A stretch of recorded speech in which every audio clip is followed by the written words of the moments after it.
Welcome to AikiTalks. Real stories, real practice, real Aiki. This episode we will discuss the afternoon session. Shihan Smout took the session after lunch.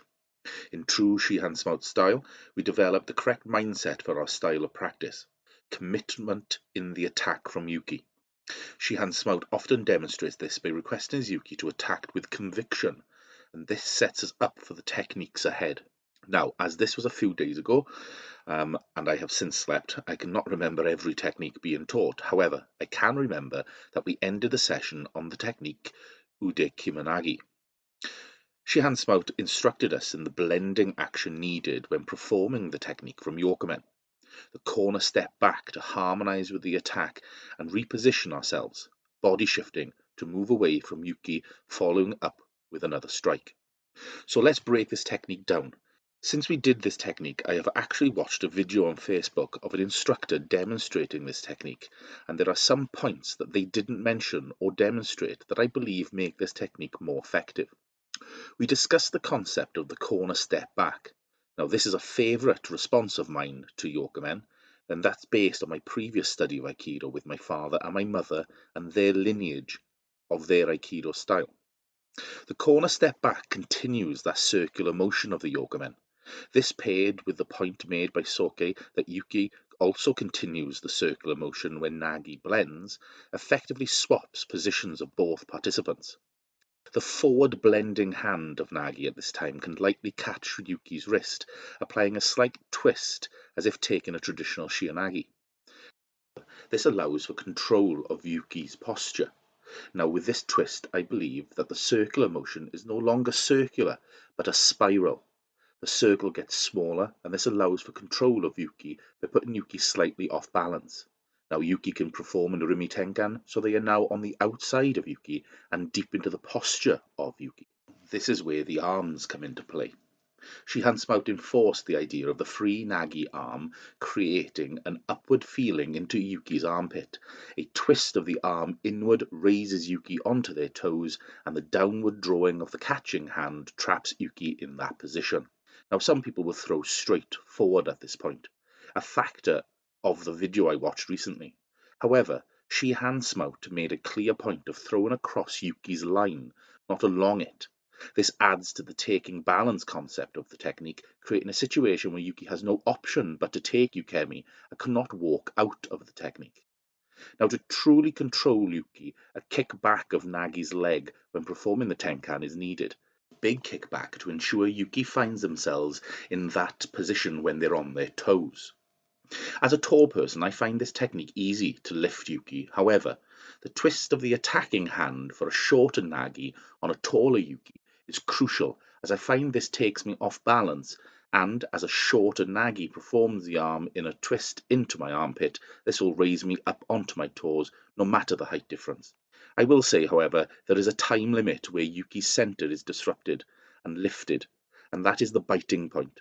Letting Yuki settle because you have waited too long results in Yuki dropping center slightly, making the technique more difficult. It is in this moment that Yuki feels weightless and the technique becomes more effortless and doesn't require strength, which, as we all know, is exactly the point of Aikido. Shihan Smout then asked a number of the training Aikidoka to perform the technique and a number of others to suggest key points. Key points are observations that would help develop the technique of the people demonstrating. This shows once again that Shihan Smout is a mentor in developing our understanding of technique and not only performing technique. Observation of what is being performed and noticing the smaller details helps us acquire the skills needed to truly see what our instructors are showing. Watching and emulating because we have noticed the smaller details is as important as listening to the instruction. This is an excellent way to develop this observational skill, as well as helping others in their journey, a key principle of Shin Gi Tai courses. Soke then took the last session. There was a focus on the role of Yuki in training. Yuki's role in technique is not to make training difficult, but to progressively resist technique to ensure that Nagi is performing the technique correctly. Now, progressively is the key term. If Yuki at a Dan grade level fully resists a technique to Nagi who is a Q grade, then this does not allow Nagi to progress physically or mentally or even spiritually. Appropriate resistance to help Nagi develop the technique further once a concept is understood. Expertly explained to us by Soke when performing second form Nikyo.